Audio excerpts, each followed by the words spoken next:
Relaxing exercises ہوتی ہیں وہ کر سکتی ہیں. بہت ٹپس ہوتی ہیں جیسے کہ آپ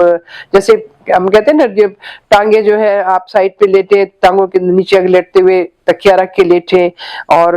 بھاری کام نہ کرائیں. کچن میں کوئی چیزیں اٹھانے کے لیے پورا ہاتھ اوپر لگا کے اس لیول تک جا کے چیزیں اٹھائیں. پرس اگر بھاری ہے تو ایک سائڈ پہ کندھے پہ نہیں لٹکائیں بلکہ اکراس the. السلام علیکم, بسم اللہ الرحمن الرحیم. میرا نام پروفیسر ڈاکٹر صداقت جبین ہے. میں ex professor and head of department reading اسپتال میں پچھلے 20 سال سے کام کیا ہے پروفیسر کی حیثیت سے. آج کل جو ہے میں کلینک کر رہی میڈیکل سینٹر میں. آج کا یہاں پر اس گفتگو کرنے کا مقصد تھا کہ ہماری خواتین کو تھوڑا سا کمر کے درد کے بارے میں بتایا جائے. اصل میں یہ ایسی علامت ہے نا کہ یہ آپ بچیوں میں, بوڑھوں میں, جوانوں میں, ہر قسم کی عمر کی عورتوں میں آپ دیکھتے اور آپ اتنی زندگی کا ایکسپیرینس کرنے کے بعد یہی ہم دیکھتے ہیں کہ تقریباً جو مطلب ہوتے آتی ہمارے پاس اس میں 50 سے 60% کو کمر کا درد ہوتا ہے. اب وہ بعض کو شدید ہوتا ہے, بعض کو ویسے ہی ہوتا ہے, بعض کو روزمرہ کے کاموں سے ہوتا ہے, لیکن وہ کمر کا درد ان کے لیے اتنی بڑی علامت بن جاتا ہے کہ وہ پھر ان کو ڈاکٹر کے پاس آنا پڑتا ہے, مختلف ڈاکٹروں کے پاس جانا پڑتا ہے, ٹیسٹ کرانے پڑتے ہیں, اور پھر یہ ان کی جو ہے نا فزیکل لائف کو اور گھریلو زندگی کو بڑا افیکٹ کرتی ہے. کیونکہ عورت نے تو گھر سنبھالنا ہے, خاوند کو سنبھالنا ہے, بچوں کو سنبھالنا ہے, اور اگر ورکنگ ویمن ہے تو اس نے پھر اپنے کام پہ بھی جانا ہے. تو کمر کا درد جو ہے ایک عام بڑی علامت بنی ہوئی ہے ڈاکٹروں کے پاس, خاص کر گائنیکالوجسٹ کے پاس. تو تھوڑا سا اس بارے میں بتاؤں گی کہ کمر کے درد کی کیا وجوہات ہو سکتی ہیں اور پھر ہم اس کو کیسے ڈیل کرتے ہیں. اب بعض بچیاں آتی ہیں ان کے کمر میں درد ہوتا ہے, اب چھوٹی بچیاں ہیں, ابھی گروئنگ ایج ہے, تو ان کو اگر کوئی خاص بیماری نہیں ہے تو کمر کے درد کی وجوہات ان میں ڈفرینٹ ہوتی ہیں. شادی شدہ عورت میں وجوہات ڈفرینٹ ہوتی ہیں, اور پھر جس عورت بڑھاپے میں پہنچتی ہے اس کی علامات ڈفرینٹ ہوتی ہیں. اب کمر کے درد جو ہے نا وہ یا تو مسئلہ جو ہے وہ کمر کی ہڈی میں ہو سکتا ہے,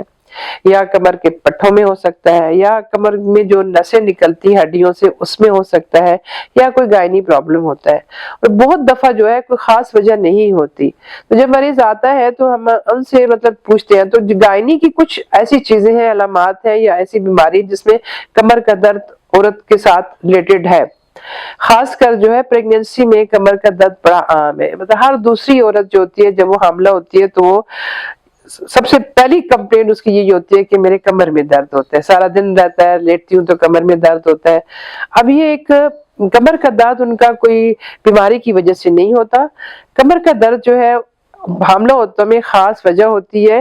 اس میں ایک تو یہ ہے کہ جسم میں ایسے ہارمونز بنتے ہیں جس سے جسم کے پٹھے اور جو جسم کے لیگامنٹس ہوتے ہیں وہ ریلیکس ہو جاتے ہیں, اور اس کے اوپر ہڈیوں کے اوپر تھوڑا سا دباؤ پڑ سکتا ہے, پٹھوں کے اوپر پڑ سکتا ہے. دوسرا جیسے جیسے پیٹ پھولتا جاتا ہے تو جو ایکسس ہوتا ہے عورت کا وہ آگے شفٹ ہوتا جاتا ہے, تو اس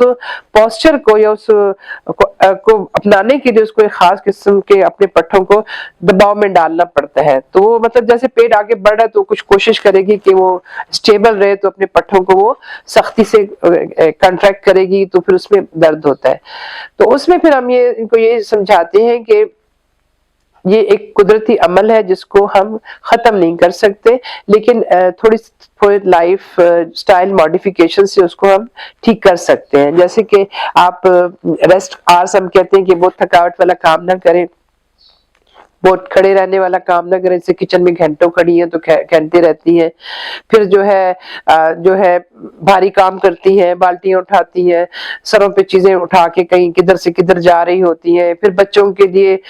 کبھی بھاگ رہی ہیں کبھی کیا کر رہی ہیں. تو اس میں عورت کو ریسٹ کا ٹائم نہیں ملتا, اور ظاہر انسان جب تھکا ہوتا ہے تو اس کا جسم